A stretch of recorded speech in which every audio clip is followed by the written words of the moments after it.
안녕하세요. 대구부동산 사입니다. 6월 16일 1일 브리핑해 보도록 하겠습니다. 자이언트 스텝 0.75% 미국 금리 인상을 했어요. 그거 아무것도 아니야. 부동산은 무조건 우상향이야. 어젯밤에 미국 주식시장 봤지? 올랐잖아. 그 금리 그거 아무것도 아니야. 라고 이야기할 수도 있습니다. 자, 제가 여기 표 어제 우리나라 코픽스 금리 신규 취급액 은행이 돈을 빌리는 금리가 1.98%로 올랐어요. 다음 금리가 오르기는 오를 거예요. 근데 이 두 개가 거의 역전되는 현상이 거의 나타날 것 같아요. 다음 달쯤 되면은. 주택담보대출 신규 취급액은 3.85%, 거의 지금 고정금리로 빌리면 뭐 4.5% 이 정도 된다고 하더라고요. 그게 얼마나 큰 건지는 뭐 과거에도 그랬으니까 이런 얘기를 하는데, 과거를 한번 돌아가기 위해서 제가 여기 경제 성장률을 요 표에 추가를 했어요. 요것만 보고 잘 이해가 안 되시면 이 부분 한번 보시면은 2005년, 6년, 7년 그럴 때 금리 대출 금리 7%, 8%도 돈 빌렸었어. 7%, 8%까지는 안 했죠. 그때도 뭐 금리 5%, 6%, 그때 당시에 금리가 지금 요 표에는 안 나와서 제가 요 부분 나타냈는데 5.3%, 경제 성장률을 보일 때 금리가 뭐 6%, 7%, 그때 아무것도 아니라고 했어요. 성장이 그만큼 빠르면은 당연히 금리와 성장률은 거의 궤를 같이 합니다. 지금은 성장률은 점점 떨어지고 있는데 금리가 높아지는 시기라서 문제가 될 수 있다는 거예요. 물론 시간이 지나면 금리는 다시 떨어질 거예요. 경제 성장률에 걸맞는 금리를 갖게 됩니다. 이제 2007년, 8년 요맘때 보면은 경제 성장률이 거의 한 5%까지 갈 때 요 두 개의 격차가 아주 비슷하죠. 한 0.5%에서 뭐 1% 정도 차이 난다. 한국 기준금리보다 경제 성장률이 조금 더 높다. 기준금리가 경제 성장률보다 더 낮다는 말이에요. 근데 지금은 이제 금리가 가파르게 오르게 되면 경제 성장률은 낮은 채로 유지될 거예요. 근데 금리가 높은 시기, 요 시기가 위험하다는 거예요. 또 요 시기가 지나고 나면은 또 괜찮아질 수 있어요. 네, 금리가 더 높아지는 시기, 위기가 왔을 때 이런 현상들이 나타납니다. 여기에 대한 긴 이야기는 제가 주말에 라이브로 한번 다시 다뤄드릴게요. 매도 물량, 임대 물량 보시겠습니다. 오늘 매도 물량 큰 폭으로 감소했어요. 31,700건 정도 되는데요. 목요일은 원래 매물 소폭 감소하는 날임에도 불구하고 오늘은 매물 큰 폭으로 늘어났어요. 화요일, 수요일 큰 폭 이렇게 늘었거든요. 전세 물량은 소폭 감소. 요게 소폭 감소하는 게 목요일의 일반적인 모습이었어요. 월세 물량 소폭 감소 4,000건. 전체 임대 물량 소폭 감소해서 12,500건 정도 되네요. 거래량 35건. 거래량 많지 않습니다. 신고가 비율은 그래도 한 10% 정도. 반만에 조금 높게 나왔어요. 거래량 계속 줄고 있어요. 그래서 요 6월 현재 150건의 거래가 이루어졌는데요. 그 지난달 영상, 지난달 16일의 영상을 한번 찾아서 보시면은, 저거 지난달보다 신고 건수가 적네? 요런 느낌을 가질 거예요. 그리고 949건 현재의 거래량인데요. 지금 남은 거래 일수가 제가 아까 대충 세어보니까 한 12일 정도 남았어요. 마지막 한 5일 정도는 거래량이 한 5건 아래쪽이거든요. 한 7일 동안 한 10건씩, 오늘 11건 거래가, 5월 거래 중에서 11건이 신고되었으니까 7일 동안 10건씩 거래되면 한 70건. 남은 5일 동안 한 5건씩 거래되면 25건. 그 100건을 넘기가 힘들어요. 정말 4월의 거래량과 정말 아주 흡사한 거래량을 보일 것 같다. 4월의 거래량보다 더 적을 수도 있어요. 생각보다 5월의 거래가 많지 않았습니다. 5월에 왜 이게 중요하냐면, 이때 세금 관련 문제에서 팔려고 난리를 쳤었거든요. 어떻게든지 세금을 안 받고 팔려고. 근데 사람들은 응하지 않았다. 그럼 보통 세금 내는 달이 지나고 나면 6월달 되면 거래량이 빵빵 터져주는 게 그 예년의 모습들이거든요. 예년 평균을 보시면은 6월에 거래가 빵빵 터져져요. 근데 지금 6월 거래 이상하리만 씻고 있네요. 가격 상단 부분 수성 골드 클래스터 센터 또 가격이 더 떨어진 거래들이 나오는데요. 거의 뭐 손에 남는 거 없는 정도일 겁니다. 6억 3,700 요 정도 매매를 되었지만 이 세금도 세금이지만 손에 정말 지는 게 얼마 없을 것 같다. 쌍용화성 한 15% 정도 떨어진 거 나오고요. 서한 이담 레이크뷰 요 신고가도 나왔어요. 이 와중에 아주 귀한 신고가가 한 건 보이네요. 현대에이파크 4억 중반. 4억 중반. 야, 27층인데. 층수도 굉장히 괜찮은데 4억 중반. 야, 좀 땡긴다. 땡긴다 하지만 제가 자주 말씀드리는 거 땡길 때 좀 바닥 다지는 거 확인하고 가도 괜찮다. 이거 보면 물론 이 굉장히 많은 하락폭 30% 거의 30% 이상의 하락이 느껴지는데요. 야, 이 정도면 괜찮다. 그런 느낌들을 가집니다. 그런 느낌들을 가질 때 저는 조금 더 지켜보도록 주변에도 계속 이 가구 키 맞추기 하면서 같이 떨어지고 있는 현상들이 있으니까요. 월배 쌍용예가 33평형 3억 7천까지 떨어졌어요. 전세가가 4억까지 갔었는데 층수도 괜찮아요. 이 30% 정도 하락이죠. 야, 괜찮다. 야, 저 사러 갈까요? 이런 마음이 들 정도. 당장에 엉덩이가 들썩거릴 정도. 근데 요 현상들이 지속될 수 있어요. 아까 금리와 경제 성장률과 이런 것들과 같이 맞닥뜨렸을 때 갑자기 또 인플레이션 이거 빨리 꺾이는 거 아니야? 그러면서 금리 상승률도 꺾이는 거 아니야? 이렇게 이야기하실 수도 있어요. 근데 생산자 물가 상승이라든지 이런 것들 같이 더불어서 보시면은 야, 소비자 물가 상승률 저거 더 오르겠네. 오히려 이런 느낌이 더 강하게 듭니다. 삼성 브리티시 용산 한 20% 가까운 하락 보이고요. 옥포 지역도 많이 떨어졌네요. 와, 5호까지 갔었네요. 옥포 대성 베르힐 4단지. 야, 이 터닦을 때 구경했던 기억이 나는데, 아무튼 많이 변하긴 했지만, 변방이라는 느낌은 들어요. 거의 30% 가까운 하락. 그러니까 이게 30% 하락, 우리가 눈에 보는 30% 하락, 와, 정말 많이 떨어졌네라고 이야기하는데, 이 고점 대비 이 30% 하락을 생각할 것인지, 아니면 어느 정도 가격 상단 부분, 거기에서 30% 정도 하락을 생각할 것인지, 거기에 대한 우리 좀 한번 생각 정리해 볼 필요가 있어요. 보통, 한 4억, 5억 거래됐던 물건들이 갑자기 7억의 한계가 찍혔어요.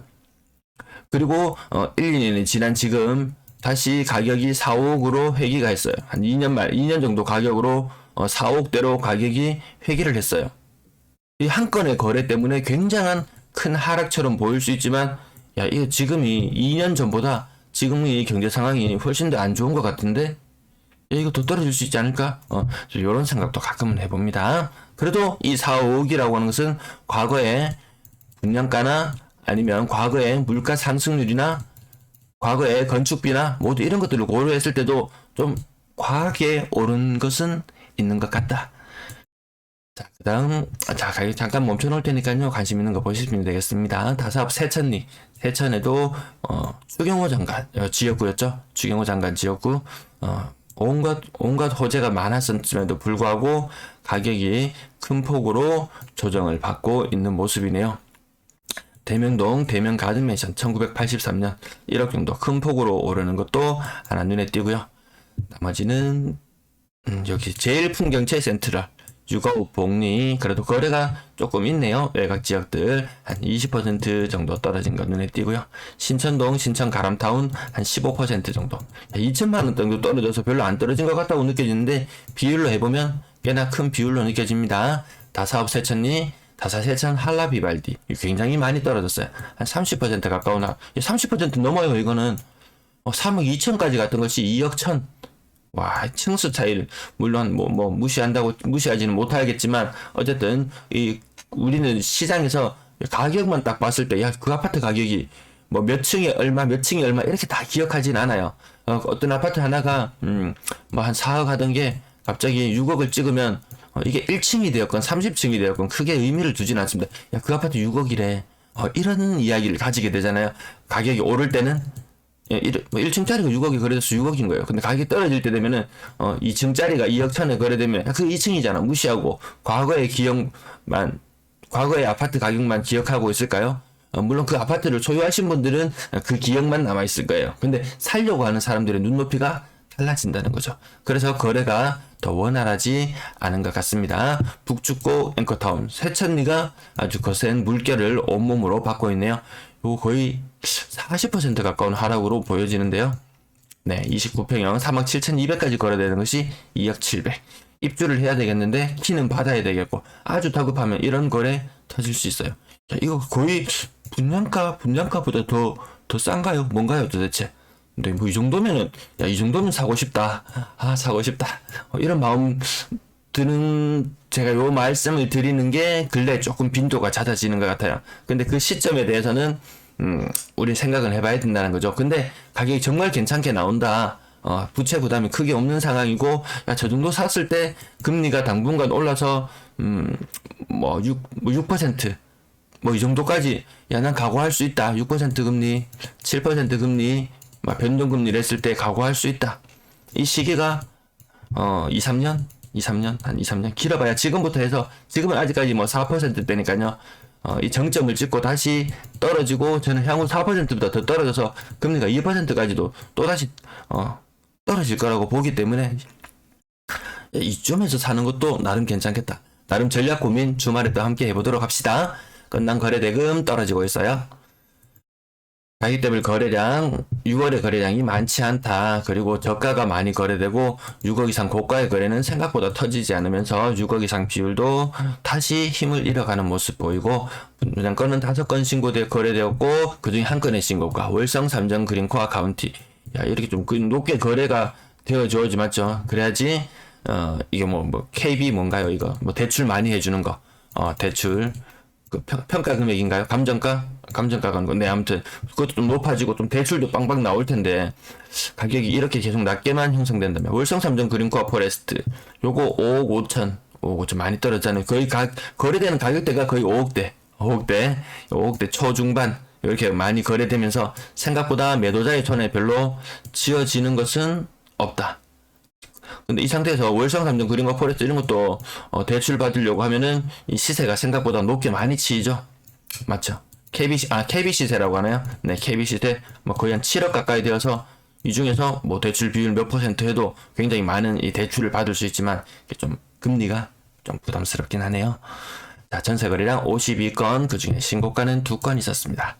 오늘 동그라미 만산 삼정 그린코아 에듀파크, 수성대시양 리버뷰, 가든하이츠, 힐스테이트 버먼 센트럴, 힐스테이트 황금동, 수성 롯데캐슬, 더 퍼스트, 요거 어제 보면 요거 7억대 거래되어 있는 거, 요 평수가 좀 다르네요. 76제곱미터네요. 뭡니까, 이거 도대체? 뭐 이렇게 많이 떨어집니까? 힐스테이트 황금 엘포레, 최근 입주했는 힐스테이트 황금동, 전세 가격 3억. 중반 이상도 지지하지 못하고 3억 초중반대까지 내려와 있는 모습 보이고요. 대봉 태양 아나스까지 해서 엄청난 하락. 그린맨션 2차 이 와중에 신고가. 요 보시면은 면적이 좀 넓은 면적, 거래 공백이 조금 있었을 거예요. 아마 그 기간 동안 아마 이 집값은 생각보다 이거보다 훨씬 더 많이 올랐는 걸로 기억하고 있습니다. 어쨌든 동그라미 친 것만 대충 보시고 최근에 신축 힐스테이트 다사역 2억 7천. 이게 지금 외곽권에서 2억 후반대가 보이지만 금리 인상분들이 점점 반영되는 시점이 되면 시내권도 2억 후반대에 거래되는 것을 자주 보실 수 있을 것 같습니다. 현대 아이파크 최근에 매매 가격 5억 초반까지도 막 떨어지고 4억 중반까지 거래되기도 했던 그 아파트의 전세 가격도 2억 후반대로 떨어졌어요. 그 신축 입주하는 거 대다수의 아파트들이 가격이 5억 초중반이잖아요. 그러면 이 전세가들이 지금은 3억 중반 정도 형성되고 있다. 3억 중반. 매매 가격은 또 아마 더 높을 거예요. 분양권 급한 사람들은 5억 초중반에 내놓는다고 생각하고, 그렇게 봤을 때 뭐 이 현대 아이파크도 만약에 5억의 가격이라면 지금 3억 초반 전세 유지하기 힘든 걸로 봐서는 얘가 시장에서는 5억으로도 평가를 안 할 수도 있다. 5억보다 조금 더 낮게 평가할 수도 있습니다. 자, 그 다음 크게 뭐 요건 지나갈게요. 지금 야야야 깜짝 놀랐다. 현대 아이파크 84제곱미터가 2억 3천에 거래되었어요. 여기 나 이사 가야 되겠다. 여기 저쪽으로 이사 가야 되겠습니다. 진천역 라운 프라이빗 센텀, 요건 평수가 작아서 건너뛰더라도 현대 아이파크 2억 3천이면 이거 도대체 언제적 전세가인가요? 2년 전도 아닌 것 같아요. 3년 전? 4년 전? 야, 전세가가 이렇게 많이 조정을 받나요?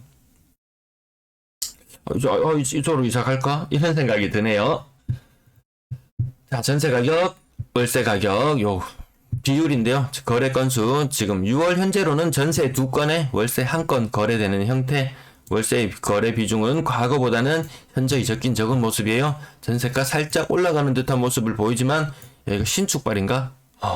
신축발인가? 이게 새로, 옛날 구축들은 거래 건수가 그렇게 안 많은 것 같고, 그나마 신축 혹은 준신축에 버금가는 좀 새로운 아파트들만 점점 거래가 많이 되는 것 같네요. 저 예전에 다뤄드렸던데, 과연 어느 집이 먼저 비게 될까? 사람들은 뒤에서 이야기합니다. 야, 신축 전세가 그거밖에 못 받아? 여러 임대인들이 생각합니다. 야, 그거 생각보다 전세가 별로 못 받네? 라고 이렇게 막 비웃고 이렇게 하는 동안 자기 집이 비어간다는 거. 자기 집이 임차인을 못 구하는 그런 문제가 생길 수 있다. 과연 어느 아파트가 먼저 비게 될까? 요런 제목으로 다뤄드렸었는데요. 과연 3, 4억짜리 아파트 전세가가 인기 많을까? 2, 3억짜리가, 1, 2억짜리가 과연 이렇게 아파트 전세 가격이 형성되었을 때 어느 곳이 비게 될까? 지금은 보니까 2, 3억짜리, 2억에서 3억짜리, 요거에서 3억 초반까지가 좀 이렇게 많이 사람들이 선호를 하는 것 같고요. 그 외의 지역들은 생각보다 과거에 3, 4억 했던 것들이 2, 3억으로 떨어졌을 때 상대적으로 인기가 좀 덜하다. 이런 느낌을 갖게 되네요. 3억 미만 거래 비중 약간 올라가고요. 요 차트들 제가 안 보여드릴 수가 없는 게 이 뒷부분까지 모든 부분을 다 이렇게 체크하시는 분들이 계세요. 이 부분도 물론 제가 뭐 가볍게 그냥 큰 변동이 없어서 지나갈 수도 있지만 살펴보시는 분들이 계시기 때문에 아주 잠깐이라도 영상 속에 남겨두도록 하겠습니다. 제 엑셀 파일에는 따로 다 저장이 되어 있지만 시청자분 여러분들은 매일의 자료를 다 보실 수 없기 때문에 남겨둡니다. 월세 보증금 5,500만원, 임대 거래량 1982건. 이것도 많이 늘진 않네요. 지금 확실히 지금이 이제 본격적으로 5월부터 임대 비수기, 이 한여름 이 땡볕까지 좀 견뎌내야 되는데, 전세 매물이 한 8,400개 정도 나와 있죠. 게다가 월세 매물도 한 4,000개 정도 나와 있죠. 거기다가 추후에 입주하는 아파트들의 매물까지 조금 더 중첩될 걸로 보이고, 사람들의 이동은 생각보다 많지 않은 걸로 느껴지네요. 오늘도 시청 감사합니다.